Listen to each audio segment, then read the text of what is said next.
मालकिन की भूमिका में अनामिका, लड़का का दोस्त ब्रिजेश, मुंशी आदित्य, सेठ शुभम, पुलिस की भूमिका में संटू, ज्योति और विभा, सेठ के दोस्त की भूमिका में रंजन और करण। तो दोस्तों जोरदार तालियां और ऊर्जा के स्वागत करें हमारे पूरे कलाकार दल का। और निर्देशक के रूप में है कवि जी। एक बार फिर से जोरदार तालियां हो जाए सभी के लिए।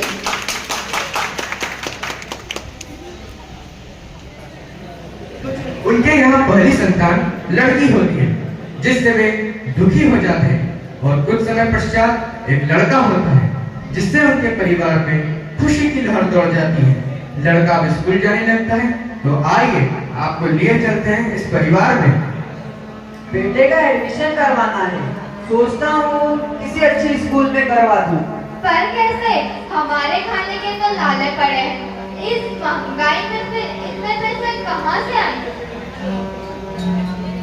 हाँ, भूख लगी है, कुछ खाने को तो दो।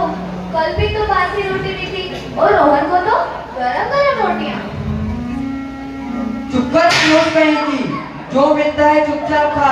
जरा सी जान है और दिन भर ठूसती रहती है। काम की ना काज की, दुश्मन अनाज की। क्यों ना तुझे भी काम पर लगवा दूं।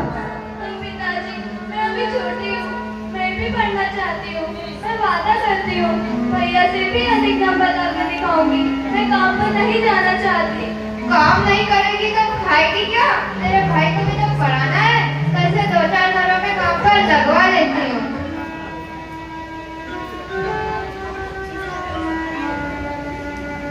अगले दिन से माँ अपनी बेटी को काम पर लगवा देती है, परंतु वहाँ भी उसे प्रताड़ना व मार के अलावा कुछ नहीं मिलता है।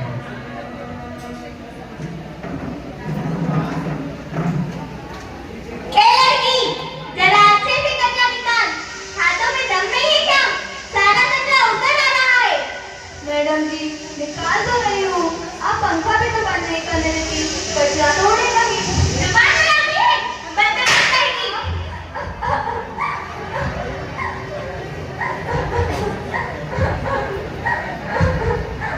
माँ, मैं कल से काम पर नहीं जाऊंगी, वो मैडम मारती है। तूने काम ही ऐसा किया होगा, मारे नहीं तो क्या तेरी यार क्यों उतारे? चल जा, खाना खा, रोहन को भूख लगी होगी।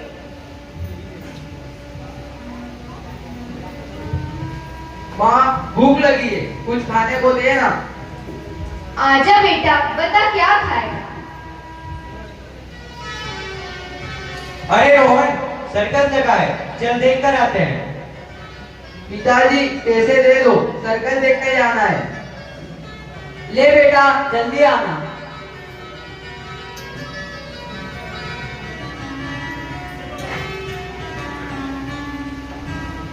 इसी तरह समय बीतता है, दोनों बच्चे बड़े हो जाते हैं। रोहन पीएमटी की परीक्षा पास कर लेता है। मेडिकल कॉलेज में एडमिशन के लिए 2 लाख रुपए चाहिए। इधर सुनीता भी रात रात भर पुरानी किताबों से लिखना पढ़ना सीख जाती है। इसी मौके का फायदा एक चालाक व्यक्ति उठाता है। वह लड़की के बाप के सामने 45 वर्ष के एक मालदार रईस के विवाह का प्रस्ताव रखता है, जिसकी पहली पत्नी का निधन कैसे हो गया कोई नहीं जानता। रोहन मेडिकल में पास हो गया है, पर एडमिशन के लिए 2 लाख रुपए चाहिए। वो कैसे आएंगे? ये घर बेच दे तो भी इतने पैसे नहीं आएंगे। पर पिताजी, ये मेरे लिए आखिरी मौका है। अगर मैंने 15 दिन के अंदर फीस नहीं भरी तो मेरा नाम कट जाएगा। हाँ बेटा, बात तो सही है, पर इतने पैसे आएंगे कहाँ से?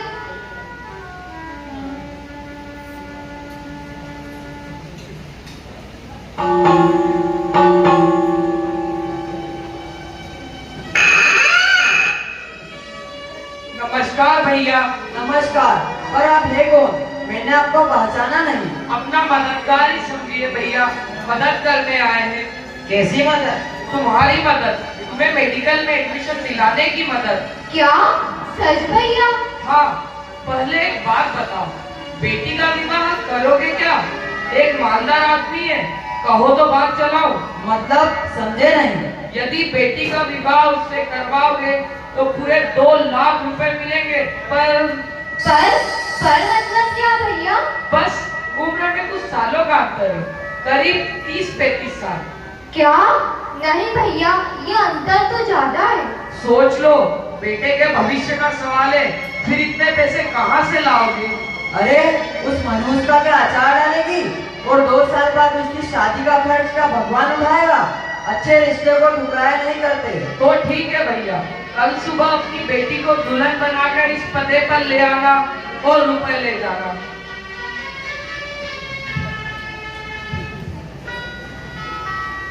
ये कौन था माँ? यहाँ क्या कर रहा था? बेटी, तुम्हारी शादी की बात करने आया था। तुम्हारे लिए एक अच्छा रिश्ता लाया था। कल तुम्हारी शादी है और लड़के वालों ने हमें वही बुलाया है। अच्छे से तैयार हो जाना। पर माँ, मैंने तो उसे देखा भी नहीं। वो कौन है, कैसा है, ऐसे कैसे शादी कर लूं? चुप कर करमजली, ज्यादा सपने देखकर हवा में मत उड़। तेरे लिए क्या कोई राजकुमार आएगा? हमने सोच समझ कर ही रिश्ता तय किया है।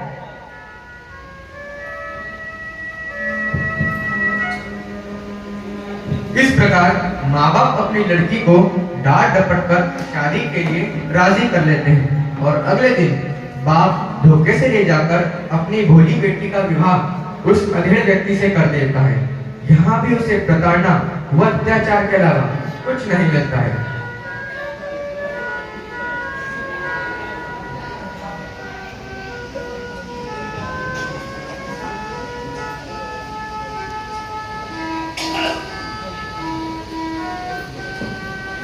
नमस्ते साहब। नमस्ते। तो ये लड़की है, पर 2 लाख कुछ ज्यादा है, पर ठीक है, ये लो रुपए। पिताजी, ये क्या हो रहा है? ये 2 लाख रुपए किस बात के हैं? आप तो मेरी शादी कराने लाए थे। हाँ, तो शादी तो कराना हो। ये तो रमदीन व्यक्ति है जो तेरे भाई को पढ़ाने के पैसे खुशी से दे रहे हैं। अब से तुम यहीं रहोगी, यहीं जियोगी, यहीं मरोगी। भगवान के लिए समझ करो, मुझे पिता ले चलो, मैं यहाँ नहीं रहना चाहती हूँ। चल हट, अब यही तेरा घर है। शादी के बाद लड़की की अर्थी उसके ससुराल से ही उठती है। रो मत, तुम्हें यहीं रहना है।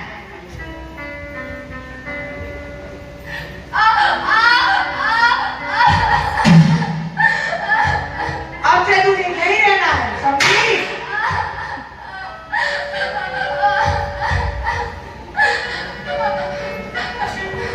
इसी तरह 1 वर्ष बीत जाता है और वह लड़की अत्याचार व प्रताड़ना सहती रहती है, जैसे वह उन सबकी आदी हो चुकी हो। परंतु एक दिन तो आइए देखते हैं। यार, कुछ खाने पीने का इंतजाम कर, ऐसे रूखे सूखे बातें करने में मजा नहीं आ रहा। ए चलो, सबको पानी और सबको ग्लास में शरबत दो और गरम गरम भजिया बनाओ।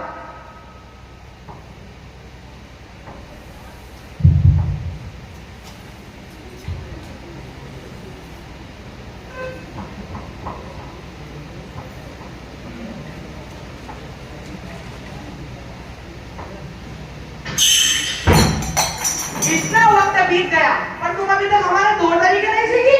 इतना महंगा ना तोड़ दिया, पहले ही 2 लाख भारी पड़ गए और आज भी नुकसान कर दी रहती।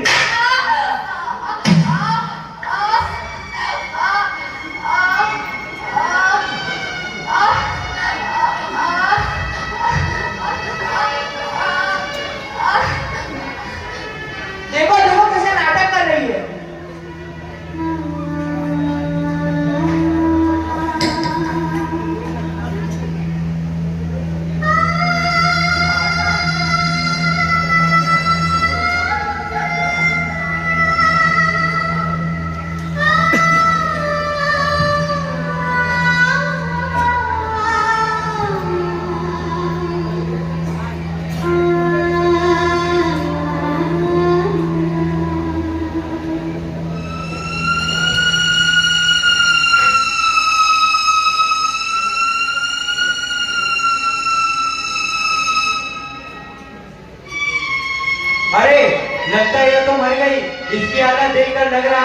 इतने महीनों से कुछ खाया नहीं। हाँ साहब, इस मकान में जो व्यापारी रहता था वो बड़ा ही जालिम था। लड़की की लाश को इधर लेटाओ और घर की तलाशी लो।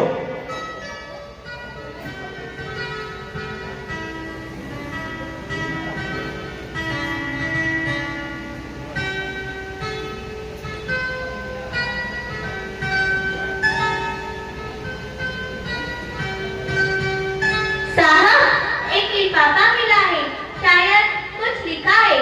लाना जरा देखें क्या लिखा है।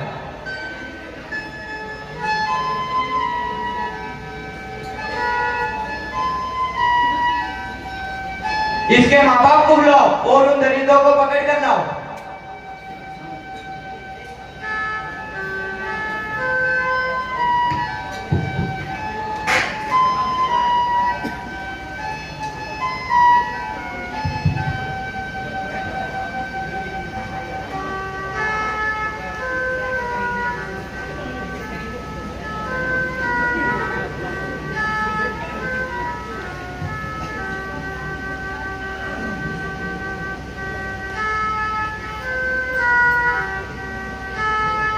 अरे कैसे निर्दयी माँ बाप हो जो अपने ही खून को यातना के दलदल में धकेल दिया। ये लो पढ़ो, तुम्हारी बेटी तुम्हारे लिए चिट्ठी छोड़कर गई है और उसकी आखिरी ख्वाहिश थी कि तुम्हें यहाँ बुलाया जाए और ये चिट्ठी तुम्हें दी जाए। अब पढ़ो। पिताजी, नहीं नहीं, गलत संबोधन दे बैठे हैं। आप तो इस शब्द के हकदार ही नहीं है। साल भर से यातनाओं का बोझ सहते सहते इस आस में हिम्मत रखे बैठी थी कि शायद किस्मत में यही बना था, किंतु अभी कुछ समय पहले ही पता चला कि आपने अपनी अभागी बेटी की शादी तो चंद रुपयों की खातिर मुझसे 35 साल बड़े व्यक्ति से की है। अब तो सहन शक्ति भी समाप्त हो गई। ये पत्र आज सिर्फ इसलिए लिख रही हूँ कि न जाने कब किसी अनहोनी या बड़े षड्यंत्र का शिकार हो जाऊं। मैं भी पढ़ना चाहती थी पर ऐसा हो न सका। मैं हर जुल्म सहती गई। मैं भी मानव हूँ और मेरी सहन शक्ति की भी एक सीमा है। किसी भी माता पिता का स्तर कितना नीचे गिर सकता है, इसका जीता जागता उदाहरण आप हैं। और माँ जिसे 9 माह अपनी कोख में रखा, अपने खून से सींचा, उसी को 9 आंसू रोने के लिए मजबूर कर अकेला छोड़ दिया। भविष्य में मैं रहूं या न रहूं, परंतु मैं समाज के हर व्यक्ति से यह सवाल करती हूँ कि क्या लड़की होना अपराध है? क्या आपके घर में आपकी माँ, दादी, बहन व पत्नी लड़की नहीं है? अगर लड़कियां नहीं होंगी तो समाज का अस्तित्व ही मिट जाएगा। न आप बचेंगे न समाज के ठेकेदार। फिर लड़कियों से इतनी घृणा क्यों, पक्षपात व दुर्व्यवहार क्यों? यह अधूरा सवाल आप सभी के लिए छोड़े जा रही हूँ। बेमारी न कौनो, न एकरा से बड़का सजा, बन ले के सब केहू बने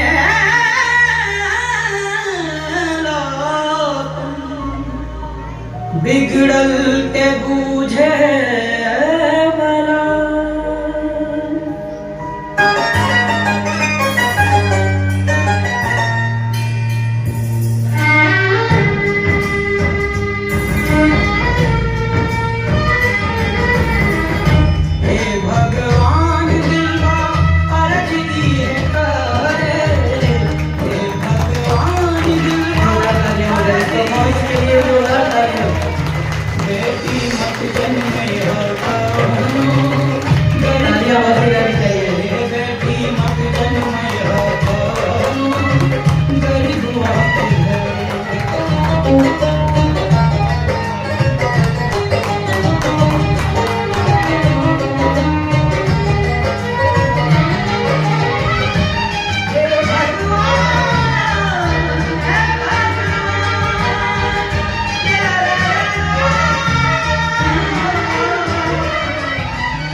जिंदगी में सब कुछ होता है रुपया, रुपया से हर कुछ होता नहीं।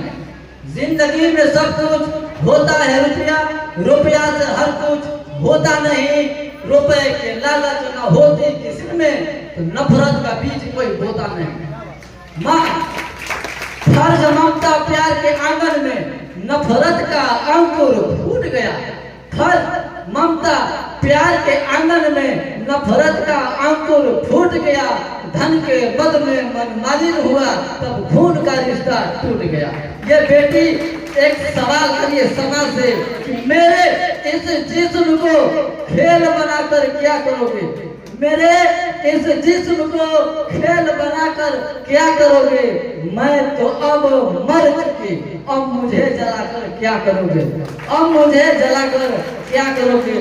जब मैंने चिल्लाई थी एक परिंदे तक आवाज ना सुनी मेरी, जब मैंने चिल्लाई थी तो एक परिंदे तक आवाज ना सुनी मेरी, यही मेरी अब हाल को समाचार बनाकर क्या करोगे, मैं तो अब मर चुकी, अब मुझे जलाकर क्या करोगे। मैं चाहता हूँ कि ये चार दीवारी के अंदर ना सही यह संदेश पैगाम पूरे समाज को जानी चाहिए कि आज हमारे साथ हुआ कल तुम्हारी बारी है, आज हमारे साथ हुआ कल तुम्हारी बारी है, जागो हमारे देश की जनता, तुम्हारे घर की नारी है। अरे बेटी बचाओ बेटी पढ़ाओ नारा लगाकर क्या करोगे, बेटी बचाओ बेटी पढ़ाओ नारा लगाकर क्या करोगे, मैं तो अब मर चुकी, अब मुझे जलाकर क्या करोगे, मेरे इस जिस्म को खेल बनाकर क्या करोगे। धन्यवाद। आप जोरदार तालियां हो जाए इस परफॉर्मेंस के लिए। संदेश भरा ये नाटक जिसने हमें अवगत कराया समाज में छिपी